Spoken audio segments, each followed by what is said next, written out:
ಆತ್ಮೀಯ H16 news ಅರ್ಥಾತ್ ಸೀತಾರಾಮ್ಗೆ ಸ್ವಾಗತ. ನಾನು ನಿಮ್ಮವ MI ಅಥವಾ ಮಲ್ಲಪ್ಪ ಜೋತ್ ಅವರ ಆತ್ಮೀಯರೇ, ಮೊದಲನೇ ಭಾಗದಲ್ಲಿ ನೀವು ನೋಡಿದಿರಿ ಕಾಂಗ್ರೆಸ್ ಸ್ವಯಂ ಕೃತಾಪರಾಧದಿಂದ ಗಾಂಧೀಜಿಯವರ ಮುಖವನ್ನಷ್ಟು ಮುಂದಿಟ್ಟು ಇವತ್ತು ಗ್ರಾಮ ರಾಜ್ಯದಿಂದ ಕರ್ಕೊಳ್ತಾ ಇದ್ದಾರೆ. ಅಲ್ಲೂ ಸಹಿತ ಭ್ರಷ್ಟಾಚಾರದ ಇದ್ದಿದ್ದಿಲ್ಲ, ಸುಳ್ಳಲ್ಲ. ಅವ್ರು ಇವತ್ತು ಏನೋ ಹೇಳ್ಕೋಬಹುದು, ಹೋರಾಟ ಮಾಡ್ತಾ ಇದ್ದಾರೆ ಜಿ ರಾಮ್ಜಿ ವಿರುದ್ಧ ಕರ್ನಾಟಕದಲ್ಲೇ. ಆ ನೆಲೆಗಟ್ಟಲ್ಲೇ ಮನೆಗೆ ಪುನರ್ಸ್ಥಾಪನೆ ಮಾಡ್ತೀವಿ, ಕರ್ನಾಟಕದಲ್ಲಿ ತೆರಿಗೆ ಭಯೋತ್ಪಾದನೆ, ಗ್ರಾಮೀಣ ಜನರ ಜೀವನೋಪಾಯ ಮತ್ತು ಪಂಚಾಯತ್ ಅಧಿಕಾರ ಕಳಿಸುವ ಕುತಂತ್ರ ನಿಲ್ಲುವವರೆಗೆ ಗ್ರಾಮ ಸಂಗ್ರಾಮ ನಿರಂತರ ಅಂತೇಳಿ ಒಂದು ಅಡ್ವರ್ಟೈಸ್ ಹಾಕೊಂಡ್ಬಿಟ್ಟಿದ್ದಾರೆ. ಅಲ್ಲೀಗ ತೆರಿಗೆ ಇಲ್ವಾ, ತೆರಿಗೆ ಭಯೋತ್ಪಾದನೆ ಅಂತ ಹೇಳ್ತಾ ಇದ್ದಾರೆ. ಮನೆ ಪುನರ್ಸ್ಥಾಪನೆ ಮಾಡ್ತೀವಿ. ಈ ಮನೆಗೆ ಪುನರ್ಸ್ಥಾಪನೆ ಮಾಡ್ತೀವಿ ಅನ್ನೋಕ್ಕಿಂತಲೂ ಗಾಂಧೀಜಿಯವರು ಬಯಸಿದಂತಹ ಡಿಸೆಂಟ್ರಲೈಸ್ಡ್ ಪವರ್, ನಿಜವಾದ ಅಧಿಕಾರಕ್ಕೆ ಕೊಡ್ತೀವಿ. ಕೇಂದ್ರದ ಬದಲಾಗಿ ಪ್ರತಿ ಹಳ್ಳಿಗಳನ್ನು ತಮ್ಮ ಆರ್ಥಿಕ ಸ್ವಾವಲಂಬನೆ ಮಾಡಿಕೊಳ್ಳುವಂಥ ವ್ಯವಸ್ಥೆ ಮಾಡ್ತೀವಿ ಅಂತ ಇವ್ರು ಹೇಳ್ತಾ ಇಲ್ಲ, ಬಟ್ ಪ್ಯಾಕೇಜ್ ಕೊಡ್ತಾ ಇದ್ದಾರೆ. ನಾವು ಇಷ್ಟು ಕೊಟ್ಟಿವಿ, ಇಷ್ಟು ಕೊಟ್ಟಿವಿ, ಇದು ದಾನ. ಇವತ್ತು ಇವರು ಈ ಒಂದು ಅಡ್ವರ್ಟೈಸಲ್ಲಿ ನೋಡ್ತಾ ಇದ್ದೀವಿ ನಾವು. ಇವತ್ತು ರಾಜ್ಯ ಸರ್ಕಾರ ಅವ್ರು ಭಿಕ್ಷೆ ಕೊಡ್ತಾ ಇದ್ದಾರೆ, ಅದ್ರ ಬದಲಾಗಿ ಕೇಂದ್ರ ಸರ್ಕಾರ ಕೊಡ್ಲಿಕ್ಕೆ ಆಗ್ತದೆ. ರಾಜ್ಯ ಸರ್ಕಾರಕ್ಕೆ ಭಿಕ್ಷೆ ಕೊಡೋದಿಲ್ವಾ?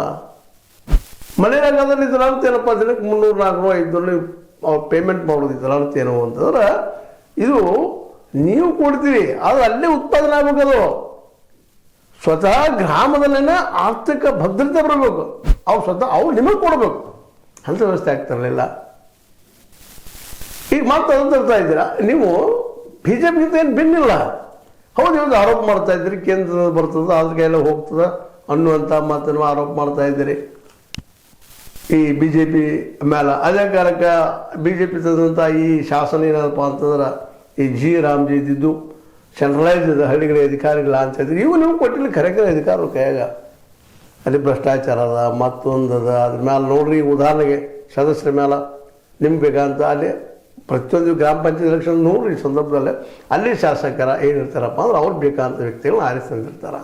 ಅವ್ರು ಏನು ಹೇಳ್ತಾರೆ ಕೇಳೋದು ಹೋಗ್ತಾ ಇದ್ದಾರೆ. ಶಾಸಕರು ಏನು ಹೇಳ್ತಾರೆ, ಅದು ಉಸ್ತುವಾರಿ ಸಚಿವರು ಏನು ಹೇಳ್ತಾರೆ, ಅದು ಪಾಲನೆ ಮಾಡೋದು ಹೋಗ್ತಾರಲ್ಲ. ಈಗ ಅವ್ರ ಕೈಯಾಗಿಲ್ಲ ಅಧಿಕಾರ, ಸದಸ್ಯರಿಗೆ ಆಗಿಲ್ಲ. ಯಾವುದೇ ಡಿಸಿಷನ್ ಸ್ವತಂತ್ರೊಳಗೆ ಬರೋದು ತೊಗೊಂಡ್ರು ಸಹಿತ ಅದ್ರ ಸ್ಕ್ವಾಶ್ ಮಾಡುವಂಥ ಅಧಿಕಾರ ಈ ಶಾಸಕರಿಗೆ ಏನಿರ್ತದೆ. ಅಂದಾಗ ಶಾಸಕರಿಗೆ ಆಗಿರಬಾರ್ದು ಅಧಿಕಾರ, ಸ್ವತಃ ಅಡ್ಡತೆ ಆಯ್ಕೆ ಅಂತ ಹೇಳಿ ಕೈಯಾಗೇ ಇರಬೇಕು. ಮತ್ತು ನೀವು ದುಡ್ಡು ಅಲ್ಲಿಂದ ಕಳಿಸ್ತೀರಿ, ಅದಕ್ಕೆ ಹೋಗಿ ನೋಡೋದಕ್ಕೆ ಈ ನೀವು ಇವತ್ತು ಏನಪ್ಪ ಅಂದ್ರೆ PDO ಗ್ರಾಮ ಪಂಚಾಯತ್ ಆಫೀಸರ್ ನೇಮಿಸಿರ್ತೀರಿ. PDO ಯಾರವರು? He is the agent of the state government. Agent ಅವ, ಅದೇನು ನಡೀತದೆ ಏನಿಲ್ಲ ಎಂದು ಸರ್ಕಾರ ತಿಳಿಸೋದು, ಸರ್ಕಾರ ದುಡಿತದೆ ಇಲ್ಲಿ ಖರ್ಚು ಮಾಡಿಸೋದು, ಇದರ ಅರ್ಥ ಏನು? ಆದರೆ ಸ್ವತಃ ಹಳ್ಳಿಯನ್ನು ತನ್ನ ಆರ್ಥಿಕ ಶಕ್ತಿ ಪಡ್ಕೊಂಡು ತನ್ನ ಕನ್ನಡದಲ್ಲಿ ನಿಲ್ಲುವಂಥದ್ದು, ಅದನ್ನ ಟ್ಯಾಕ್ಸ್ ಕೊಟ್ಟಿದ್ದು ನೀವು ಸರ್ಕಾರಕ್ಕೆ ಹೋಗಿ ಮುಗಿಸೋದು. ಇಲ್ಲಿ ಟ್ಯಾಕ್ಸು ತೊಗೊಳ್ತಾರೆ ಇಲ್ಲ ಅಂತಲ್ಲ, ಅದೇ ಕಾಲಕ್ಕೆ ಆ ದುಡ್ಡು ಇಲ್ಲೇ ಡೈರೆಕ್ಟ್ ಬರೋದಿಲ್ಲ. ಅಲ್ಲಿ ಅಧ್ಯಕ್ಷ ಅಧಿಕಾರ ಇಲ್ಲ, ಅಲ್ಲಿ ಏನು ಉತ್ಪಾದನೆ ಆಗ್ತದೆ ಆ ದುಡ್ಡನ್ನು ಅಲ್ಲೇ ಯುಟಿಲೈಸೇಷನ್ ಮಾಡುವಂಥದ್ದಿಲ್ಲ.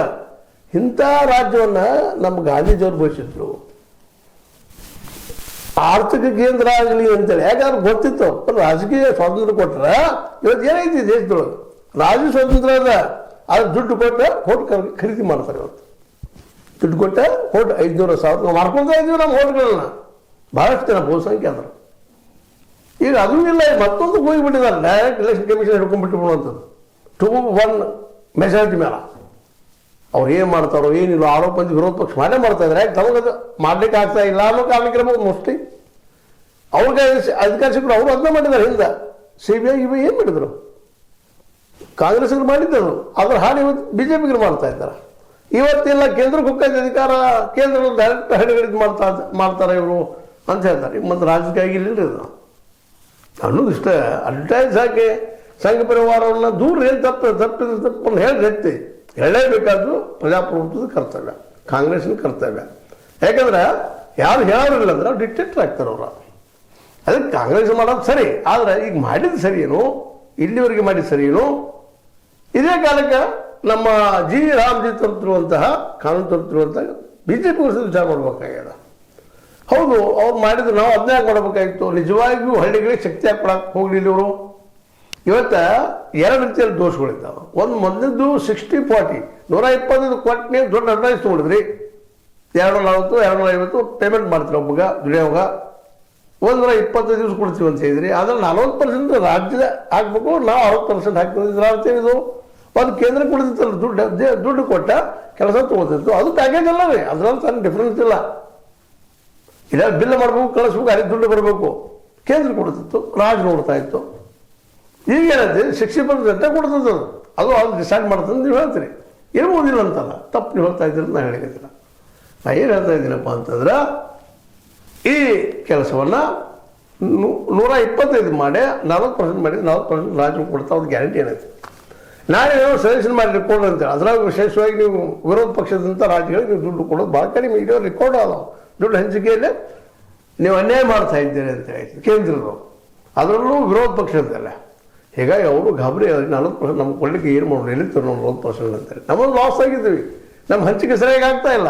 ಈ ಎಲ್ಲ ರೇಟ್ಲಿ ರಾಜ್ಯಗಳು ಸಹಿತ ವಿರೋಧ ಆಗಿರೋ ಇಂಥ ಪ್ರಸಂಗದಲ್ಲ ಇವ್ರು ಹೇಗೆ ವಿರೋಧ ಮಾಡ್ತಾ ಇದ್ದಾರಪ್ಪ ಅಂತಂದ್ರೆ, ವಿರೋಧ ಪಕ್ಷದವರು ಅಲ್ಲಿ ಭ್ರಷ್ಟಾಚಾರ ನಿರ್ಮೂಲನೆ ಮಾಡಾಕಿದ್ವಿ ನಾವು. ದೊಡ್ಡ ಅದ್ಭುತವಾದ ವಿಷಯ ಮಾತಾಡ್ತಾ ಇದ್ದಾರೆ ಇವತ್ತು BJPಗರು. ಭ್ರಷ್ಟಾಚಾರ ನಿರ್ಮೂಲನೆ ಮಾಡ್ತಾ ಇದ್ದೀವಿ. ನಿಜವಾಗಿಯೂ ಈ ದೇಶ ಭ್ರಷ್ಟಾಚಾರ ನಿರ್ಮೂಲನೆ ಆಗಿದೆ ರೀ. ಹೌದು, ಇಲ್ಲಿಂದ ನಡೆದು ಇಲ್ಲಂದು ನಾವು ಹೇಳಿಲ್ಲ, ಅದನ್ನು ಎಲ್ಲ ಕಡೆ ಅದ. ಹಾಗಂತ ತಿಳ್ಕೊಂಡು ಇನ್ನುಳಿದುಗಳು ಇಲ್ಲ ಇಲ್ವಾ ಭ್ರಷ್ಟಾಚಾರ? ನೀವು ಹೆಂಗೆ ನಿರ್ಮೂಲನೆ ಮಾಡ್ತೀರಲ್ಲೇ? ಮತ್ತು ಹಂಗೆ ಮಾಡ್ಬೇಕಾದ್ರೆ ಎಲ್ಲ ತಾಲೂಕು ಪಂಚಾಯತಿ, ಜಿಲ್ಲಾ ಪಂಚಾಯತಿ, ಯಾವ ಪಂಚಾಯತಿಗಳು, ಮುಂದೆ ಆನಂತರ ತಹಸೀಲ್ದಾರ್ ಆಫೀಸ, ಅದೇ ಕಾಲಕ್ಕೆ ನಮ್ಮ DC ಆಫೀಸ, ಮ್ಯಾಲ ಎಲ್ಲ ಆಫೀಸ್ಗಳು, ನೀರಾವರಿ ಯಾವ ಇಲಾಖೆ ತೋರಿ ಒಂದ್ರ ಭ್ರಷ್ಟಾಚಾರ ಮುಕ್ತದ ರೀ. ನೀವು ಹೆಂಗೆ ಮುಕ್ತ ಮಾಡ್ತೀರಿ ಅವ್ರನ್ನ? ನೀವು ಡೈರೆಕ್ಟ್ ಕೊಡ್ತಾ ಇದ್ರಿ, ಹಳ್ಳಿಗಳು ಡೈರೆಕ್ಟ್ ತಾವು ಕಂಡಕ್ಟ್ ಮಾಡ್ತಾರೆ ಅಂತ ಅವ್ರು ಹೇಳ್ತಾ ಇದ್ದಾರೆ. ಅಂದರೆ ನೇರವಾಗಿ ಅಲ್ಲಿ ಅಧ್ಯಕ್ಷನಿಗೆ ಕಳಿಸ್ತಿರ್ಬೋದು, ಇಲ್ಲ ಅಂತಲ್ಲ. ಅಧ್ಯಕ್ಷ ಒಳಗೆ ನೀವು ಹೆಂಗೆ ಹೇಳ್ತೀರಿ? ಅದು ವ್ಯವಸ್ಥೆ ಏನು? ಇದು ಉತ್ತರ ಕ್ಲಿಯರ್ ಆಗ್ಬೇಕಾದ್ರೆ ಭ್ರಷ್ಟಾಚಾರ ಹೋಗಿ ಅನ್ನಿಸ್ರಿ. ಇವತ್ತೆಲ್ಲ ಮಾತಾಡ್ತಾ ಇದ್ರಿ, ಇಲ್ಲ ಭ್ರಷ್ಟಾಚಾರ ದುಡ್ಡು ಹೊಡ್ಯಾಕೆ ಟೈಮೆಲ್ಲ ಜಾಗಿಲ್ಲ, ಅದಕ್ಕೆ ಕಾಂಗ್ರೆಸ್ಗೆ ವಿರೋಧ ಮಾಡ್ತಾ ಇದ್ದಾರೆ ಅಂತ ಹೇಳ್ತಾ ಇದ್ದಾರೆ. ಅವ್ರು ಹೇಳ್ತಾ ಇದ್ದಾರೆ ಗಾಂಧೀಜಿ ಅವ್ರ ಹೆಸರು ತೆಗೆದು ಹಾಕಿ ಅಂತ. ಅಲ್ರಿ, ಗಾಂಧಿ ಸಿದ್ಧಾಂತನ ಅವ್ರು ಕುಲ್ಲ ಮಾಡಿಬಿಟ್ಟಿದ್ದಾರೆ. ಇಲ್ಲಿ ಸೆಂಟ್ರಲೈಸ್ ಪವರ್ ಮಾಡಿದ್ದಾರೆ, ಡಿಸೆಂಟ್ರಲೈಸ್ ಇಲ್ಲಲ್ಲೇ. ಇವತ್ತು ಗ್ರಾಮ ಪಂಚಾಯತಿ, ತಾಲೂಕು ಪಂಚಾಯತಿಗಳೆಲ್ಲ ನಡೆದು ಯಾರ್ದು? ಶಾಸಕರದು, ಅಲ್ಲಿ MP ಗಳದ್ದು ಮಾತು, ಅದರೊಳಗೆ ಶಾಸಕರದು ಅಂದಾಗ ಸೆಂಟ್ರಲೈಸ್ ಆಯ್ತಿಲ್ಲ. ಶಾಸಕರಾಗಿ ಹೋದ್ರ ಅಧಿಕಾರ ತಹಸೀಲ್ದಾರ, ಶಾಸಕ, PDO ಇವರೆಲ್ಲ ಏನು ಸಂಕೇತ? ಸಂಕೇತ ಇವರೆಲ್ಲರೂ ಎದುರು ಸಂಕೇತಪ್ಪ ಅಂದ್ರೆ ಸೆಂಟ್ರಲೈಸ್ ಕೇಂದ್ರೀಕೃತವಾದಂಥದ್ದು ವಿಷಯಕ್ಕೆ ಇವರಿದ್ದಂಥವ್ರು ಅಂದಾಗ ಇಲ್ಲಿ ಡಿಸೆಂಟ್ರಲೈಸ್ ಆಗಿಲ್ಲ. ಪ್ರತಿ ಅಲ್ಲಿಯ ಗ್ರಾಮ ಪಂಚಾಯತಿಯಲ್ಲಿ ಬರುತ್ತಂತಹ ನಾಗರಿಕರಿಗೆ ಸ್ವತಃ ನಿರ್ಧಾರ ಮಾಡುವಂಥದ್ದು ಏನೂ ಇಲ್ಲ. ಪ್ರತಿಯೊಂದು ಡಿಸಿಷನ್ ಅಲ್ಲಿ ಸದಸ್ಯರು ತೊಗೊಂಡು ಡಿಸಿಷನ್ ಯಾರದಪ್ಪ ಅಂತಂದ್ರೆ ಶಾಸಕರಿಗೆ ಹೇಳ್ತಾರೆ, ತೊಗೊಂಡು ಹೋಗ್ತಾರೆ. ಇದು ರಾಜ್ಯದ ಡಿಕ್ಟೇಟರ್ ಇದೆ, ಅದ್ರ ಬಂದಾಗ ಈ ಕೇಂದ್ರ ಬರಾಯ್ತು ಅಷ್ಟೇ ಫರ್ಕ. ಮತ್ತು ಭ್ರಷ್ಟಾಚಾರ ಮುಕ್ತ ಅಂತ ಸಾಧ್ಯನೇ ಇಲ್ಲ ಆಗಲಿಕ್ಕೆ. ಯಾಕಂದ್ರೆ ಸ್ವತಃ ನಮ್ಮ ಮೋದಿಜಿಯವರು ಒಂದು ವೇಳೆ ಭ್ರಷ್ಟಾಚಾರ ಉಳಿಸಲೇಬೇಕಾಗಿತ್ತಪ್ಪ ಅಂದ್ರೆ ನಮ್ಮ ಅಣ್ಣಾ ಹಜಾರೆ ಅವರು ಬಯಸಿದಂತಹ ಲೋಕಪಾಲನ್ನು ಇಲ್ಲಿವರೆಗೆ ಯಾಕೆ ತಂದಿಲ್ಲ? ಅದೇ ಕಾಲಕ್ಕೆ ಲೋಕಾಯುಕ್ತವನ್ನು ಗುಜರಾತ್ನಲ್ಲಿ ಯಾಕೆ ಇಂಟ್ರೊಡ್ಯೂಸ್ ಮಾಡಿಲ್ಲ? ರಾಜ್ಯ ಮಟ್ಟದಲ್ಲಿ ಪ್ರತಿಯೊಂದರ ಕಡೆಯೂ ಲೋಕಾಯುಕ್ತವನ್ನು ಪವರ್ಫುಲ್ ಆಗಿ ಶಕ್ತಿ ಕೊಟ್ಟು, ಈವನ್ ಶಿಕ್ಷಿಸುವ ಶಕ್ತಿ ಅವ್ರ ಕೈ ಕೊಟ್ಟು, ಅಥವಾ ಭ್ರಷ್ಟದ ಹಿಡಿದು ಹೊರಗೆ ಹಾಕುವಂಥ ಶಕ್ತಿ ಕೊಟ್ಟು ಮಾಡಿದರೆ ಹೌದು ಅಂತ ಹೇಳಿದ್ವಿ. ಇವತ್ತು ಲೋಕಪಾಲ ಇಲ್ಲ, ಅಲ್ಲೇ ಮಲ್ಕೊಂಡು ಬಿಟ್ಟದೆಲ್ಲ ಲೋಕಪಾಲ, ಅವ್ರು ಭ್ರಷ್ಟಾಚಾರಿಗೆ ಹೋಗಿಸ್ತಂತ. ಅಂದರೆ ರಾಜ್ಯ ಸರ್ಕಾರ ಇನ್ನಷ್ಟು ಕೈ ಹಿಡ್ಕೋಬೇಕು ಅನ್ನುವಂಥ ಕೇಂದ್ರದ ತಂತ್ರ ಇದು. ಕುತಂತ್ರ ಅಂತಲೂ ಏನಂತ ನಂಬಿಬಿಟ್ಟಂಥದ್ದು. ಅಂದರೆ ಎರಡೂ ಪಕ್ಷಗಳು ಏನಪ್ಪ ಅಂತಂದ್ರೆ, ಇವ್ರು ಯಾರೂ ಗಾಂಧೀಜಿಯವರ ಸಿದ್ಧಾಂತದ ಪ್ರಕಾರ ಸ್ವರಾಜ್ಯ ಮಾಡಬೇಕಂತಿಲ್ಲ, ಆರ್ಥಿಕ ಕೇಂದ್ರಗಳನ್ನಾಗಿ ಈ ಹಳ್ಳಿಗಳನ್ನು ಮಾಡಬೇಕಂತಿಲ್ಲ. ಎಲ್ಲರೂ ಅಲ್ಲಿ ಪರ್ಸೆಂಟೇಜ್ ತೊಗೊಳ್ಳೋ ವ್ಯವಹಾರದಲ್ಲಿ ಶಾಸಕರ ಪರ್ಸೆಂಟೇಜ, ಅಲ್ಲಿ ಅಧ್ಯಕ್ಷರ percentage, PDO percentage, DC percentage, ಉಸ್ತುವಾರಿ ಪರ್ಸೆಂಟೇಜ, ಆಮೇಲೆ ಅಲ್ಲಿ ಬರೋದು MP ಪರ್ಸೆಂಟೇಜ, ಆಮೇಲೆ ಆ ಪಕ್ಷದ ಪರ್ಸೆಂಟೇಜ. ಅಯ್ಯೋಪ್ಪ ಏನ್ರಿ ಇದೆಲ್ಲ? ಎಲ್ಲರಿಗೂ ಪರ್ಸೆಂಟೇಜ್ ಈ ದೇಶ. ಹಿಂಗಾಗಿ ಮ್ಯಾಲ ಬಾಪ ಎತ್ತರ ಕೇಳಿದ್ರೆ ಹೆಂಗೆ ಹೇಳಕ್ಕೆ ಸಾಧ್ಯದ? ನಜೀರ್ ಸಾಹೇಬ್ರು ಕನಸು ಕಂಡಿದ್ರು ಡಿಸೆಂಟ್ರಲೈಸ್ ಮಾಡ್ಬೇಕಂತ, ಅದು ಆಗಲಿಲ್ಲ, ಇವತ್ತು ಆಗಿಲ್ಲ. ಅದು ಅಲ್ಲಿ ಇನ್ನೊಂದು ಮಾತು, ಪ್ಯಾಕೇಜ್ ಸಿಸ್ಟಮ್ ಬಂದುಬಿಟ್ಟದ. ದುಡ್ಡ ಹಳ್ಳಿಗಳಿಂದ ಹರಿದು ಬರಬೇಕಾಗಿತ್ತು, ಅಲ್ಲೇ ಉತ್ಪಾದನೆ ಆಗಿ ಆ ಹಳ್ಳಿಯಲ್ಲಿ ಉತ್ಪಾದನೆ ಆಗುವ ಉತ್ಪನ್ನ ಆಗುವ ಲಾಭದ ಮೇಲೆ ಹಳ್ಳಿ ಬೆಳೆದ ಅಲ್ಲಿ ಉಳಿದಂಥ ಹಣವನ್ನು ಸೆಂಟ್ರಲ್ಗೋ ಸ್ಟೇಟ್ಗೋ ಕಳಿಸೋದು. ಮತ್ತು ಉಳಿಲಿಲ್ಲಪ್ಪ ಅಂದ್ರೆ ಆಗ ರಾಜ್ಯದ ಕೇಂದ್ರ ಸರ್ಕಾರ ಅವ್ರಿಗೆ ಹೆಲ್ಪ್ ಮಾಡೋದು. ಇದು ಸಿಸ್ಟಮ್ ಗಾಂಧೀಜಿಯವ್ರು ಬಯಸಿದ್ರು.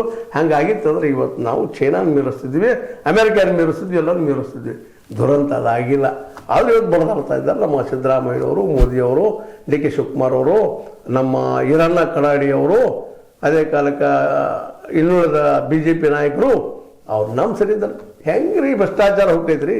ನಾವು ಇವತ್ತು BJPಗೆ ಕೇಳ್ತಾ ಇದ್ವಿ, ಹೆಂಗೆ ನೀವು ಭ್ರಷ್ಟಾಚಾರ ತಡೀತೀರಿ?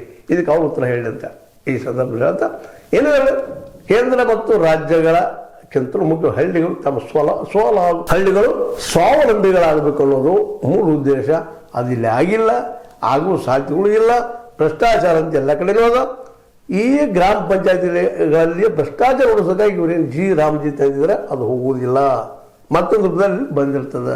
ಅಂಥ ಕೆಲಸವನ್ನು ಅದು ಸಾಹಸವನ್ನು ಇಲ್ಲಿವರೆಗೆ BJP ಕೇಂದ್ರ ಸರ್ಕಾರ ಮಾಡಿಲ್ಲ ಅಂತ ಹೇಳ್ತಾ ಒಟ್ಟಿನಲ್ಲೇ ಇಬ್ಬರು ಒಬ್ಬರವರು ಕೆಸರಿಸ್ತಾ ನಮ್ಮನ್ನ ದಿಶಾಬಲ್ ಮಾಡ್ತಾ ಇದ್ದಾರೆ, ಮೂರ್ಖರನ್ನು ಮಾಡ್ತಾ ಇದ್ದಾರೆ ಅಂತ ಹೇಳ್ತಾ ಇದು ನಿಮ್ಮ ಲೈಕ್ ಆಗಿರ್ಬೋದು. ಲೈಕ್ ಮಾಡಿ ಸಿನಿಮಾ ಕಾಮೆಂಟ್ ಮಾಡಿ ಜೊತೆ ಸಬ್ಸ್ಕ್ರೈಬ್ ನ್ಯೂಸ್ ಸೆಕ್ಷನ್ ನ್ಯೂಸ್ ಅಂತ ತಿಳಿಸಿದ್ದಾರೆ. ಸತ್ಯಕ್ಕಾಗಿ ವಂದನೆಗಳು.